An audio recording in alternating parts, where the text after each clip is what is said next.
So you think that we ought not to, we must find the solutions to the problems in ourselves? Obviously, because you are the man who is going to suffer, you are the man who is going to... Exactly. You are the person who is going to have all the problems of life.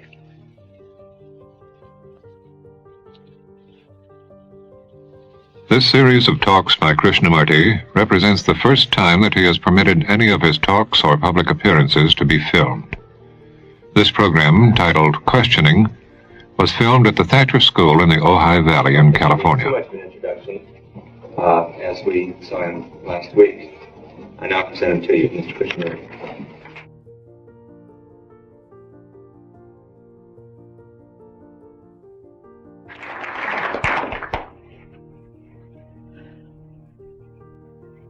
All the things we talked about the other morning. You know, it is really quite difficult to ask questions. And one must ask questions right through life. The more we ask, the greater the understanding between ourselves and our life. And also, we should, I think, in all asking questions and replying and understanding of that question, one should have a spot of skepticism. One can ask questions intellectually, argumentatively, to sharpen one's own brains at the expense of somebody else. So, I hope you'll ask lots of questions. But to ask a question, it must be the right question. A wrong question will inevitably have no answer at all. But a right question,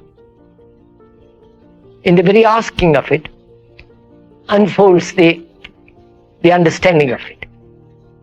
And to ask a right question needs a great deal of intelligence, a great sensitivity, and a comprehension of the immense complexity of life. Anybody can ask a question. That's the easiest thing to do.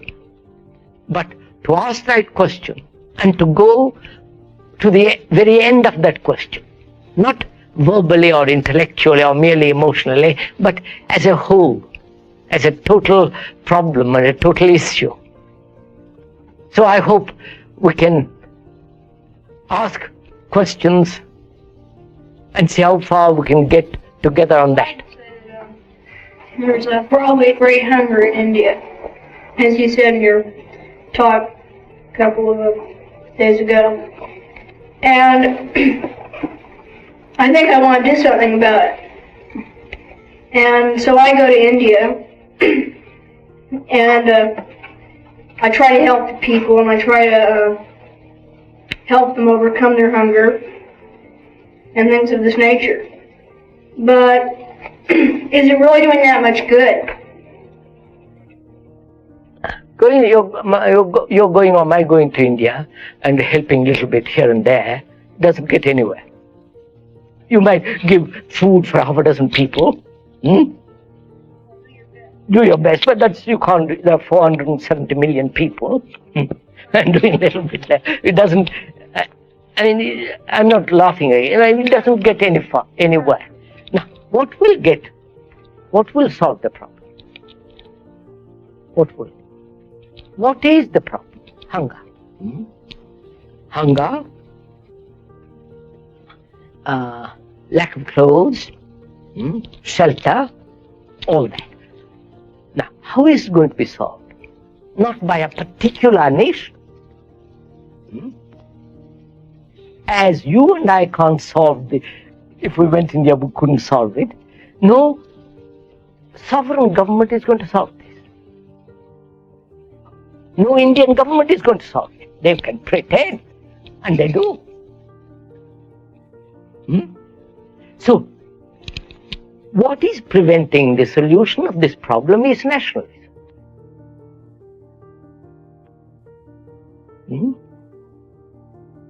My flag, my country, your country, and the division that takes place geographically, which is exploited by the politician. That is the factor, one of the major factors of preventing the solution of starvation, of feeding the people. Now, science has means of giving food, clothes, and shelter practically to everybody. It's not being done because of you are a British, I'm an Indian or Russian. We have our ideology and you have your ideology. Your king and my king, your army and my army, all that's preventing us. So it's a world problem, not individual or nationalistic problem. Right. How do you suppose that we'll be able to overcome these nationalistic barriers? First, one has to be free of it oneself.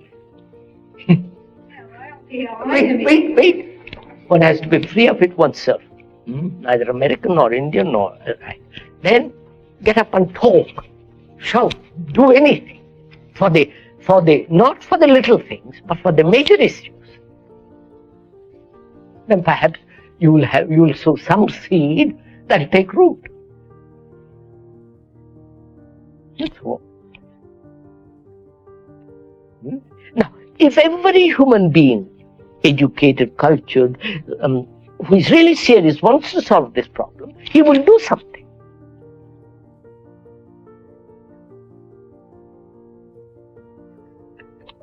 Like war. We have accepted war as the way of life. All men have, throughout centuries. And to stop war, if one is concerned with the whole process of living as a human being, then perhaps we'll be able to solve this question of war. You spoke last week of man achieving a clarity of mind and a broader view of life. But it would seem to me that one could achieve this clarity of mind and a greater, deeper understanding of life if you were to try to attack a certain part of it and then see the result and therefore understand what happened more deeply and so that's increase his understanding. I understand. You mean there are these fragments, business, religious, political, science, and so on, fragments. Now, and you, by going through each fragment, you would understand the whole thing. Participation of it in each fragment. Yes. Now, you know what that implies? How long it would take for each person, for every individual to take each fragment and go through it, understand it. To me, it seemed to be impossible. Impossible, isn't it? Completely impossible. And therefore, they say, let us put all these fragments together. Which again is impossible. You can't, by through fragment, make the whole. So, how do you then understand something totally? First of all, let's be clear, a fragment can never make the whole, right?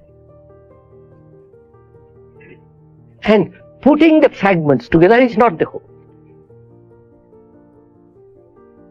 And also, that it is not necessary to go through all these, right? Through all the fragments. It's like saying you must get drunk to understand what sobriety is. And then that life is too short. You can't go through all of it. So if that is clear, then how does one see the whole of something? Whole of life, life including sorrow, death, love, family, politics, economics, amusement, entertainment, the misery, this, all that. How do you see the whole?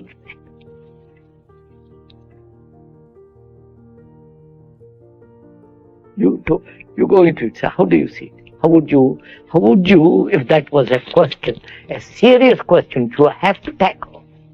Well, David, you couldn't. Wait. Moment you say you cannot or can, you're finished. You stop investigating. When you say I can't, you're blocked. You have blocked yourself. But you can understand more and more of it. Not by blocking yourself. Look, sir, if I say there is no God, I'm blocked myself, haven't I? Or if I say there is God, I've blocked myself. But if I say I really don't know, let's find out. Then I have the energy to go into it. Right? Now, so don't let's say yes or no. Don't let's take sides about it. Now, how would you see the totality of something, of life? Get a grasp of, feeling of it, a touch of it, a smell of it. Well, as I said, by trying to take more and more of it and understand more and more of it. You have no time. I know, that's the problem. That's the problem, you quote. You're saying That's that what you I can't said. go that way. That's what I said at the beginning. Yes. I mean, if I take time, it'd be impossible. So now, eliminate time. You follow what we are doing? We are eliminating time, gradually, get it? We are also eliminating fragmentary approaches, right? And also we are eliminating the idea that when we put them all together, we'll get an understanding. You have approached this problem with the habitual tools, and you have eliminated those tools. Not because you are prejudiced against them, but you say that they won't answer. Now, when you have eliminated them because they do not answer, your mind is sharper, isn't it? If you're on the right track. Of course, you have eliminated them.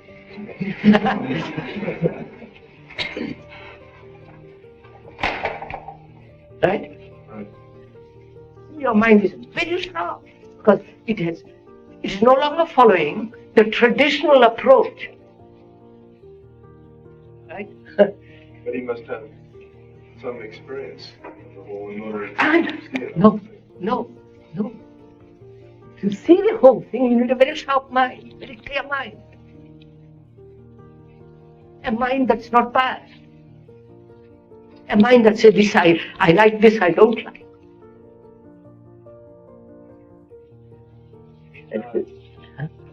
The mind that is in a pattern or expects to be led, it won't ever see the complete truth. But does that necessarily mean that the mind that is free will see the truth? If you want to see the view of that valley from the hill, you take a survey of the whole thing, don't you? That means your mind is no longer merely fixed on the Thacher School or a particular school. You look at the whole valley.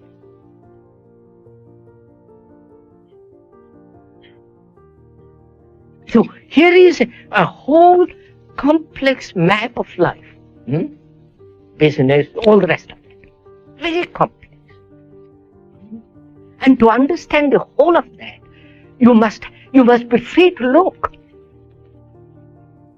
But you cannot look if you say, well, it must be, you can only look at it through a fragmentary approach.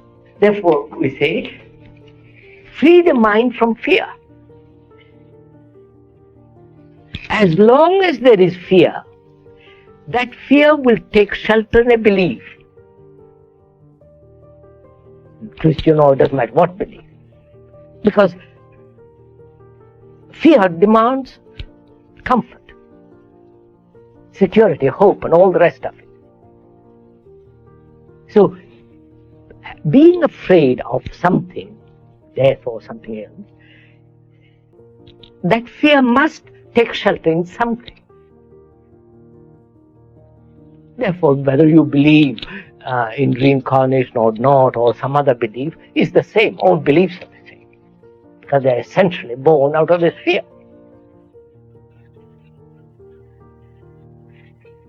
So really the question is, can fear be eliminated altogether? And that's why the religions and the ancient cultures have said, believe, not knowing. Yes, sir. And to eliminate fear of death, say, from the mind, one must know what death is. How must you? Know How what can death you know? Wait, sir. How can you know what death is when the mind is afraid of death? When I'm afraid of you. Right, but you can't get rid of your fear unless you know what it Wait, is. sir, wait. I'm afraid of you. And therefore, I always take shelter. I never look at you. Right? I barricade myself, I invent a lot of ideas, prevent myself from looking at you. Right? I can only look at you when I have no fear. And what am I afraid of? Not of death, but of something I have known. My family, my job, my daily routine, every the things I have. And I'm afraid of losing them. I'd like to know your thoughts on that.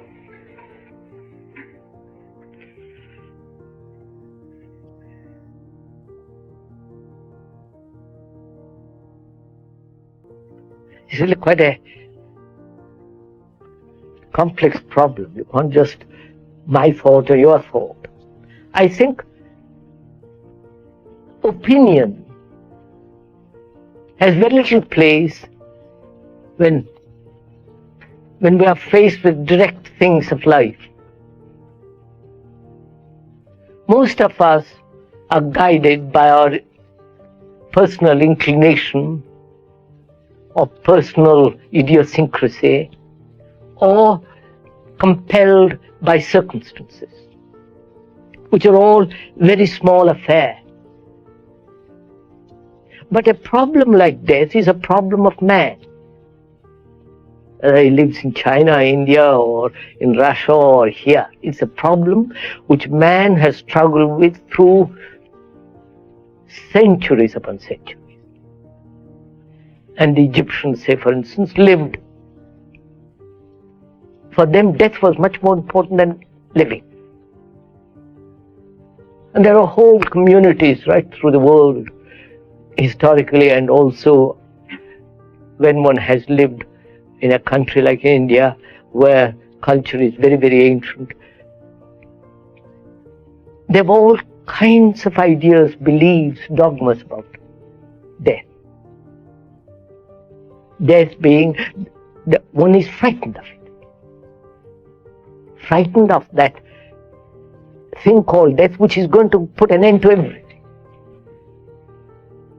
So they invent theories. Like reincarnation, you know something about it? Either you choose that or the Christian belief, which depends upon your conditioning. If you are a Christian, naturally brought up in a Christian world, you will accept that, the Christian dogma. Now, if one can put aside the Asiatic belief and the Christian belief and every form of personal hope and despair, and then we can investigate the meaning of death. You see, as long as there is fear, the unknown, death, becomes a tragic affair. I don't know. So, is it possible, first, to eliminate psychological fear altogether?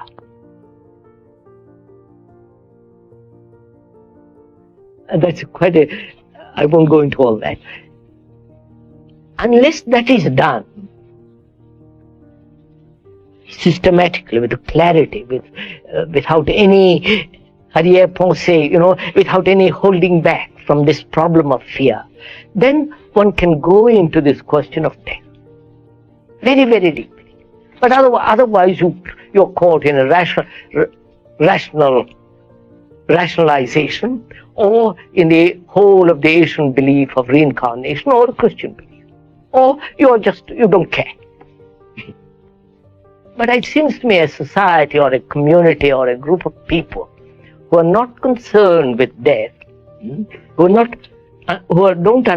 have no foothold in life. You know what I mean? Have nothing. Therefore they become terribly superficial. That's what's happening in this country. Terribly mundane, physical, and no culture can stand that. Do you agree that the fear of death is the fear of losing your possessions, the joys of life? Partly. Well, if that's so, then the person who has reached the state of clarity, who has cast off all his fears and the fear of death, therefore he wouldn't, the joys of life wouldn't mean anything to him. Because, is that... That's just it. Why not? How do you lose the fear of death? By not fearing the things that you... No. There must be much more positive action than that. You must die every day.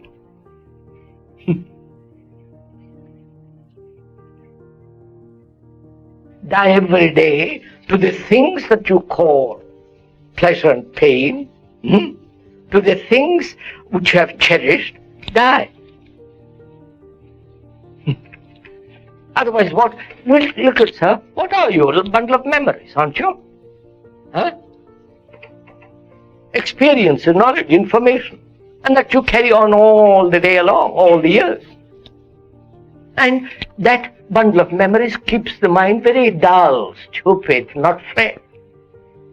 But if you say, well, I'll put away all my bundles, each day, your mind is extraordinarily alert. Yes, sir. So if you were to do this and die every day and to get rid of all your fears, to reach this clarity of mind and to have an extremely sharp mind, would not you then be completely isolated from anything, from the world, from life? All right. Why should you not be isolated? What is the world? Well, that's fine. I think it can be very good. But then, if you are going to do anything with this clarity of mind, such as change the world or... Then you will change it. Then you will talk, right? Push. But you won't belong to the messy world. In order to change it, you do have to approach a part of it. For instance... Approach. Again, take the whole of it, not just parts of it. Tackle the whole issue, not just one partial issue. So look. So far no one has been able to do this. Then let's do it.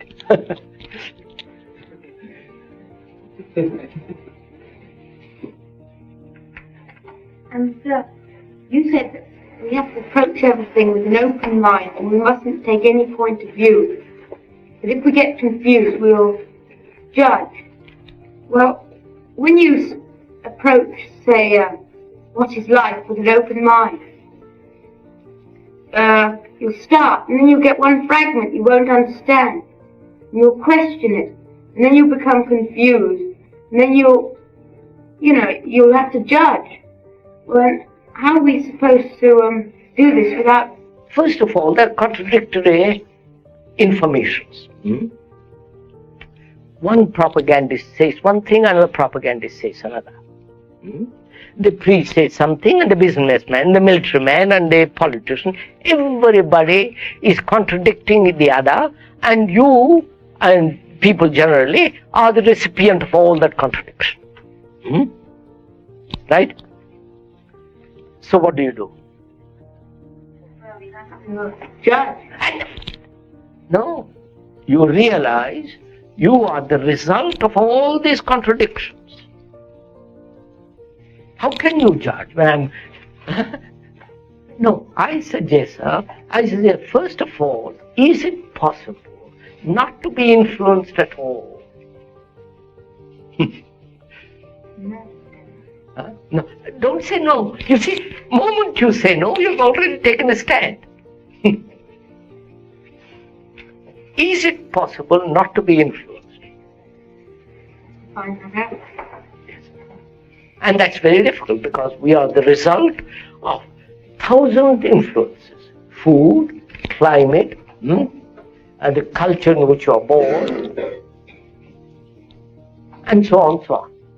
And we are the result of this terrific pressure and strains and influences. And I am that, you are that.